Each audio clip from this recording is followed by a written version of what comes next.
Hi అండి. అందరూ ఎలా ఉన్నారు? బాగున్నారా? అయిపోయినాయి పనులన్నీ. ఏం చేస్తారు మీరు? నేను సాయంత్రం సేమియా పాయసం చేశానండి. బెల్లంతో సేమియా పాయసం చేశాను. కప్పు ఫుల్ కప్పు కాకుండా కొంచెం హెల్త్‌గా సేమియా తీసుకున్న ఒక కప్పు. కప్పు ఫుల్ కాకుండా సగం కంటే కొంచెం ఎక్కువ బెల్లం తీసుకున్నాండి. అంటే మేము కాస్త స్వీట్ తక్కువ తింటాం కాబట్టి కొద్దిగా తగ్గించాననమాట.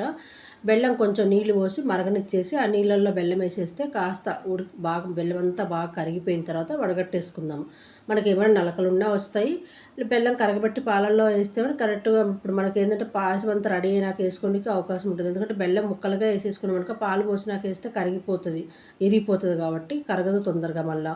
అందుకని చెప్పేసి నేను లాస్ట్‌లో ఇట్లా మరగబెట్టేసుకొని లాస్ట్‌లో పోస్తా. పాయసం అంతా అయిపోయినాక దించినాక కొంచెం చల్లారినాక వేస్తా అండి. ఇప్పుడు మొత్తం పాలు పోసేసాం కదా! 3 కప్పులు పాలు తీసుకున్నా నేను.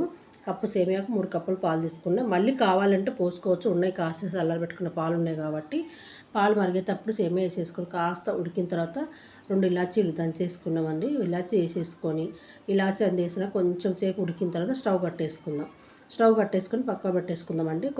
కొంచెం వేడి కొద్దిగా లైట్‌గా చల్లారితే చాలు. ఎక్కువ పూర్తి చల్లగా అయినాక కాకుండా కొంచెం వేడిగా ఉన్నప్పుడు వేసేసుకుందాం. ఇప్పుడు కొంచెం చల్లారింది కాబట్టి స్టవ్ అయితే బంద్ చేశానండి. కానీ ఇరగదు, పాలు ఇరిగిపోవు, బాగానే ఉంటుంది. ఎందుకంటే ఊరి దగ్గర బెల్లం చెప్పాను కదండీ! ఇరగట్లేదని చెప్పాను కదా!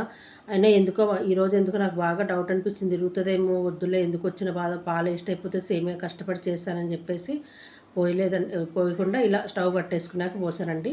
ఇప్పుడు బెల్లం కరగబెట్టుకున్న బెల్లం వేసేసాం కదా! వేసుకొని చక్కగా మంచిగా కలిపేసి పక్కకు పెట్టేసుకుందామండి ఇప్పుడు.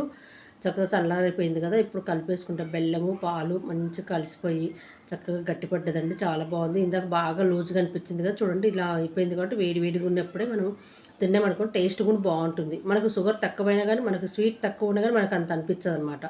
ఇప్పుడు ముందుగా నేతిలో వేయించి పెట్టుకున్న జీడిపప్పు, బాదం పప్పు, నెయ్యి కాస్త వేసేసుకొని వేడిగా ఉన్నప్పుడు తింటే ఎంత బాగుంటుందో. సేమియా పాయసం ఎంతమందికి ఇష్టమో చెప్పండి. చక్కగా మనకి స్వీట్ తక్కువ ఉన్నా కానీ వేడిగా ఉన్నప్పుడు తింటే బాగుంటుంది. బెల్లం కదా చాలా మంచిది. అందులో ఈ మధ్య కాలంలో షుగర్లు, బీపీలు అంటుంది కాబట్టి కాస్త బెల్లంతో ఏదైనా అంటే బెల్లమైన షుగరే కానీ కాకపోతే కాస్త తగ్గిస్తుందని అదొక ఇది కదా మనకందరికీ. అందుకని నేను కొంచెం బెల్లంతో ట్రై చేశాను. కాస్త స్వీట్ మీరు బాగా తినేవాళ్ళైతే 2 కప్పులు వేసుకోవచ్చు బాగుంటుంది. నేనైతే కప్పు వేసానండి. కొంచెం స్వీట్ మాకు చప్పగా అనిపించింది. మళ్ళీ కావాలంటే తర్వాత కొద్దిగా బెల్లం పొడి వేద్దాం అనుకుంటున్నా. కొంచెం వెయిట్ చేస్తే బాగుంటుంది. కానీ మరీ చప్పగా అయితే లేదు. చూడాలి మా వాళ్ళు ఏమంటారో. నాకైతే బాగా నచ్చింది. ప్లీజ్ నచ్చితే లైక్ చేయండి.